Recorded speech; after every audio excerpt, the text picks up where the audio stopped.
ওয়ালাইকুম দর্শক, আশা করি ভালো আছেন। তো জয়পুরহাট নতুন হাট থেকে আপনাদের মাঝে কিছু সুন্দর শাহিওয়াল জাতের বাচ্চা দেখানোর চেষ্টা করতেছি এবং চেষ্টা করব এগুলি সম্পর্কে ধারণা নেওয়ার, যাতে বাচ্চা কেনা হয়েছে যত সম্ভব কথা বলতেছে জানি না, তবে চেষ্টা করবো আমরা এই বাচ্চাগুলির তথ্যগুলি জানানোর।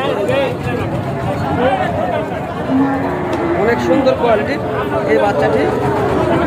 তো এই ধরনের বাচ্চাগুলি পেতে অবশ্যই আমাদের চ্যানেলকে সাবস্ক্রাইব করে রাখবেন। আমরা চেষ্টা করবো জানার জন্য। কাকা, এগুলি কি বিক্রি হয়েছে? তো কত দাম বলতেছেন এটা? 80,000। দর্শক, 80,000 কাস্টমারে বলছে, আমরা শুনলাম বাচ্চাটি 80,000 দাম বলতেছে। অনেক সুন্দর একটা বাচ্চা, আমরা চেষ্টা করতেছি দেখানোর জন্য আপনাদের মাঝে। যদি ভালো লাগে আমার চ্যানেলটিকে সাবস্ক্রাইব করে পাশে দেখার চেষ্টা করবেন। এই ধরনের বাচ্চাগুলোর বিস্তারিত তথ্যগুলো জানতে জয়পুরহাট নতুন হাট থেকে। ভালো থাকবেন, সুস্থ থাকবেন, খোদা হাফেজ।